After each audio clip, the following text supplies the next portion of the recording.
एक जबरदस्त कहानी। ये उस पल की दास्तान है जब एक छोटी सी गलती ने ऐसी बाजी पलटी कि बड़े बड़ों के छक्के छूट गए। एक बार की बात है, अपना लॉन्गे, जिसे हम प्यार से पिंटू भी कहेंगे, वो कहीं सीधा साधा फिसल रहा था और जनाब क्या बताएं, अनजाने में एक पुरानी मूर्ति का सिर ही तोड़ बैठा। अब आप सोचेंगे इसमें क्या बड़ी बात है। अरे असली खेल तो अब शुरू हुआ। वो कटा हुआ सिर सीधे जाकर गिरा कच्चा चबाओ आदिवासियों के सामने। इस अप्रत्याशित घटना को देखकर आदिवासियों का तो मुंह खुला का खुला रह गया। उन्हें लगा, हे भगवान, आज तो देवता साक्षात प्रकट होकर नाराज हो गए। इससे पहले कि वो इस दिव्य रहस्य को सुलझा पाते, एक तेज नजर युवक ने लॉन्गे यानी पिंटू के पैरों के निशान देख लिए। कहानी में ट्विस्ट यहीं से आया। पिंटू का दिमाग ना बुलेट ट्रेन की स्पीड से चला। उसने सोचा, भैया अब तो भगवान बनने का नाटक ही काम आएगा। और क्या गजब की बात है, उसने ऐसी ऐसी अटपटी बातें कहना शुरू किया कि वो किसी की समझ से ही बाहर थी। हैरानी की बात यह थी कि उसकी यह अजीबोगरीब तरकीब पूरी तरह से सफल हो गई और उसने कच्चा चबाऊ आदिवासियों को अपनी बात मानने पर मजबूर कर दिया। ऐसा लगा मानो कोई जादू टोना हो गया हो। लेकिन कहते हैं ना, दूध का जला छाछ भी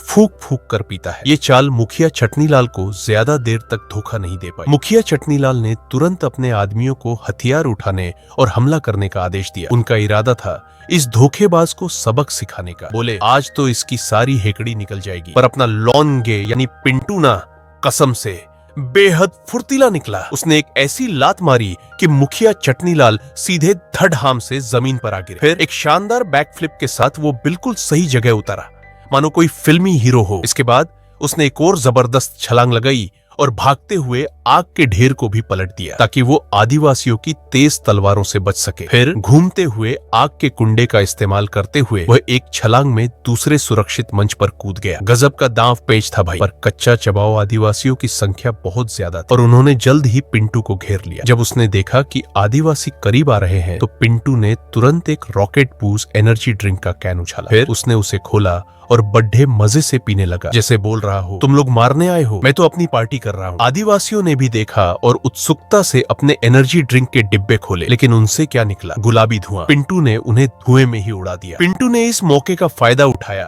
और वहां से 9-2-11 हो गया, मानो कोई छू मंत्र हो गया हो। एक छलांग में वह पहाड़ी से नीचे फिसल गया। कच्चा चबाओ आदिवासियों ने भी तुरंत फिसलने वाली चीजें उठाई और लॉन्गे यानी पिंटू का पीछा करने लगे। अच्छी बात यह थी कि जिन्हें वह बचा रहा था उन्हें कोई चोट नहीं लगी, लेकिन आदिवासियों को यह अंदाजा नहीं था कि पिंटू ने झाड़ियों में एक उड्डयन खटोला छिपा रखा था। एक पैर से एक्सीलरेटर दबाते ही वह हवा में ऐसे उड्डीज गया जैसे कोई कबूतर हो। यह देखकर आदिवासियों ने तुरंत घुटने टेक दिए और सिर झुका लिया, क्योंकि वे जानते थे कि जो आकाश में उड़ सकता है वह निश्चित रूप से कोई भगवान ही है। सोचिए ये सीन कितना जबरदस्त रहा होगा। अगर आपको यह कहानी पसंद आई तो ऐसे ही और मजेदार किस्से सुनने के लिए अभी सब्सक्राइब बटन दबाए और घंटी वाला आइकॉन भी जरूर दबा दे ताकि कोई कहानी मिस न हो।